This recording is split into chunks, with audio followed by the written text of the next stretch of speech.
Welcome back, everybody. Estate planning is today's topic in today's Living Akamai segment, and Kay Mukaegawa is joined with Troy Wada to learn more. The topic of estate planning, which includes wills and trusts, has always been a very popular topic on Living Akamai. Attorney Michelle Ogata has shared great info about the importance of estate planning and key things needed for a proper plan. Piggybacking on the estate planning topic, we have Troy Wada here from Impact Wealth Solutions to discuss how certain assets may be impacted when you plan your estate.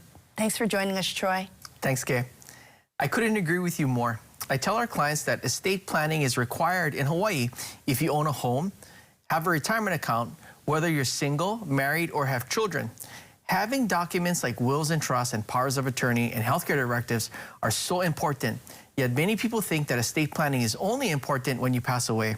But actually, it's more important when you're alive. So here's an example. When it comes to retirement accounts and other investments, if someone should become mentally incapacitated, financial institutions are not allowed to take instruction from anyone other than a power of attorney. Many times people get this concept confused with beneficiaries. People often think that because they are listed as beneficiaries on that account, they can have access to it in the events like mental incapacity. However, beneficiaries can only access those funds after the owner has passed. That can cause problems if the account is needed during the time when the owner is still alive. I know people think beneficiaries have rights, but they're simply the recipient of a gift. Some name their trust as the beneficiary of their retirement or investment account.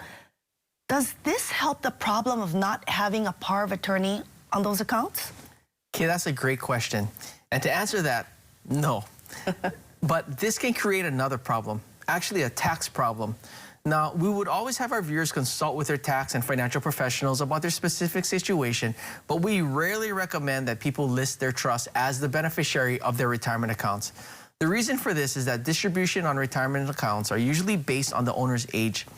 Because a trust isn't a living person and doesn't have an age, the IRS would require that the entire IRA be liquidated, all the taxes be paid at once, and the remaining balance then be distributed to the beneficiaries of the trust. This could lead to higher taxes paid by the trust than the individual beneficiary. Now, when it comes to investments that are not retirement accounts, we would want all those types of investments to be owned by the trust. You know, with real estate, it's really pretty similar as I see families sell their properties while in trust, and the entities are taxed at the highest tax bracket. Speaking of real estate and estate planning, I always feel so bad when a family member passes away and the remaining beneficiaries start to argue about the inheritance, who gets what, who gets to make the key decision. You know, there's often so much conflict. It's just really sad.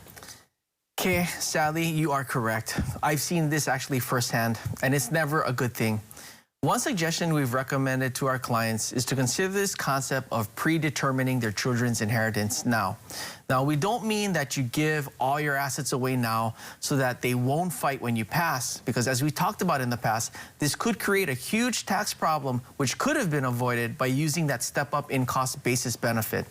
What I mean by predetermining their inheritance is planning out what is the best way to make things fair while minimizing the taxes and using the assets you've already accumulated to benefit each child, as they may all have different needs.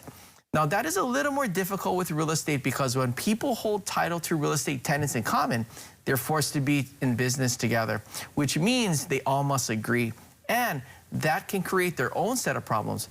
But that doesn't mean it's the only way to pass real estate assets to children.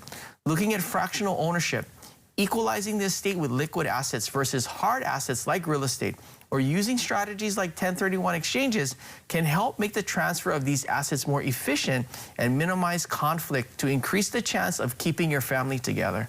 You've got one house and 3 kids, what do? Or the oldest isn't necessarily the most reliable.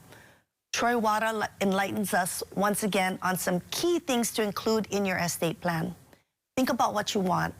Meet with the professionals, communicate with family, and ensure you name key people who can make decisions on your behalf while you're alive, in case you need the help. Thank you to Troy for being here today. We all agree that keeping families together is key and the most important reason for estate planning. If you would like to talk to Troy about your goals or attend one of our upcoming events, give us a call at 725-2000. Thanks for joining us, and we look forward to seeing you next Tuesday. Engel Invokers Honolulu is here to help you live Akamai. Wow, I learned a lot.